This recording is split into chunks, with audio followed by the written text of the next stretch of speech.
Hello दोस्तों, स्वागत करते हैं आज के बीच में आपके अपने चैनल स्टडी मेरा पर। दोस्तों, बात की उड़ता है जहाँ शिक्षक भर्ती आरक्षण मामला सुप्रीम कोर्ट सुनवाई से पहले नहीं बनी सहमति। अधिकारियों से मुलाकात समाप्त, क्या अब होगा मेरिट पर फैसला। सहमति नहीं बनी, अब कोर्ट में होगी निर्णायक सुनवाई। केस मेरिट की तरफ मुड़ता हुआ, सब कुछ डिस्कस करेंगे इस वीडियो के माध्यम से। वीडियो बनाने की तक बने रहे मेरे साथ आपके अपने चैनल स्टडी मेरा पर। जो लोग चैनल पर नए हैं तो प्लीज़ चैनल को लाइक करें, शेयर करें, सब्सक्राइब करें, साथ बेल आइकन दबाना भूलें ताकि मेरे वीडियो नोटिफिकेशन आप तक पहुँचे।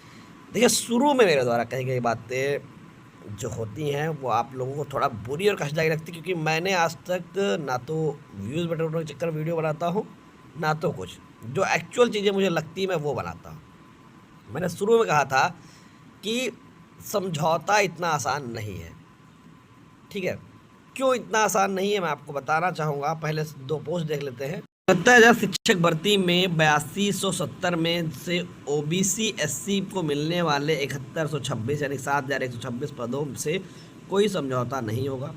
इसके बाद चाहे आप सिंगल बेंच तक याची लाभ लीजिए या डिवीज़न या सुप्रीम कोर्ट। ठीक है, यानी कि इन्होंने स्पष्ट कहा है कि 7126 पदों तक कोई समझौता नहीं। जो अभी 9510 की लिस्ट आई थी जिसमें 1240 आंसर क्या ले थे, उसके 8270 की जो लिस्ट थी उसमें 7126 जो थे वो ओबीसी एससी को मिलने वाली थी। तो इनका कहना है उससे कोई समझौता नहीं होगा। इसके बाद चाहे आप सिंगल बेंच में याची हो लाभ ले लीजिए, या डबल का चाहे सुप्रीम कोर्ट तक। ठीक है, यहाँ पर आप देखिए स्पष्ट तरीके से जो अमरेंद्र पटेल बाहुबली उनके द्वारा कहा जा रहा है कि हमारे अधिवक्ता मनदीप कालरा द्वारा एक प्रोफार्मा तैयार के सभी संबंधित पेटिशनर रिस्पोंडेंट के अधिवक्ता उत्तर प्रदेश के अधिवक्ता को भेज दिया गया है। जो भी साथी मीडिएशन मीटिंग के पक्ष में उस प्रक्रिया के लिए अपनी बात करना चाहते हैं, मेरा विनम्र अनुरोध है कि प्रोफार्मा को ध्यानपूर्वक देखें, इसमें दिए गए बिंदुओं को अपनी सहमति अथवा असहमति दर्ज कराएं। Single bench, double bench, supreme court, सरकार के एफिडेविट और महत्वपूर्ण बिंदुओं को शामिल किया गया है। जिन साथियों अधिवक्ताओं को यह प्रोफार्मा अभी तक प्राप्त नहीं हो मुझे संपर्क कर सकते हैं। मेरा उद्देश्य है किसी प्रकार से अपवाद से और अनावश्यक भ्रम या जबरन माहौल का तैयार न गया। हमारे अधिवक्ता मनदीप कालरा जी भी पूरी गंभीरता के साथ यही प्रयास कर रहे हैं कि यह विवाद यही समाप्त होकर अधिक से अधिक लोगों को हित में समाधान निकले। यदि मामला मेरिट पर लंबी कानूनी बहस की ओर जाता है तो परिस्थितियाँ और जटिल हो सकती हैं। बीएड, बीटीसी और जनरल वर्ग के अभ्यर्थी जो नौकरी कर रहे हैं सहित अन्य कानूनी मुद्दे सामने आ सकते हैं, जिससे सभी बच्चों को अनिश्चितता बढ़ सकती है। इसलिए हमारा प्रयास है कि किसी भी वर्ग के अभ्यर्थी अनावश्यक नुकसान न हो और अधिकतम लोगों के हित में समाधान निकले। अतः सभी पेटिशनर, रिस्पोंडेंट, अधिवक्ताओं और उन्नत शिक्षक भर्ती से जुड़े सभी साथियों को निवेदन है कि प्रोफार्मा भेजा गया है। जैसा दोस्तों आप देख सकते हैं कि सुराना के द्वारा भी बताया गया कि केस मंगलवार को लगाया गया है। अगले शुक्रवार तक सभी अपने सुझाव दें। माननीय न्यायालय में विवाद सुलझाने हेतु आप अपने असीम शक्तियाँ 142 का प्रयोग कर सकें। समस्त वादी प्रतिवादी आपसे सहमति देते हुए अगर कोई रास्ता निकलता है तो ठीक है, वरना केस मेरिट पर सुलझाया जाएगा, जिसके लिए डेट फिक्स किया जाएगा। मेरा मानना है कि अगर सरकार मना ले जाओगे तो समस्त याचियों के प्रति कोर्ट उदार हो सकती है। बाकी मेरिट डिमेरिट खेलोगे तो मामला फंसेगा, क्योंकि सभी पक्ष जानते हैं कि सरकार अभी भी कोर्ट में मामले को फंसाकर रफा दफा करना चाह रही है। अगर समस्त याचियों की बात ना हुई तो मेरिट पर लड़ा जाएगा और चयन सूची बाहर लानी होगी। इसलिए सर्जन हिता सर्जन सुखाय का मार्ग अपनाइए। जो नौकरी कर रहे हैं वो खुश रहें, जिनकी वास्तविक लड़ाई लड़ी जाए उन्हें भी मिल जाए। जैसे दोस्तों अब आपको बताया ये मामला है, यहाँ पर स्पष्ट तरीके से जो सुनवाई से पहले सहमति इसलिए नहीं बन रही है। मैंने स्पष्ट कहा था कि याची लाभ की बात करेंगे तो कोर्ट में 15,000 के आसपास याची होंगे, जो मुझे कभी एक समय पता चला था, और अब ज़्यादा भी हो सकते हैं अगर सिंगल बेंच, डबल में सुप्रीम कोर्ट का मिला लें।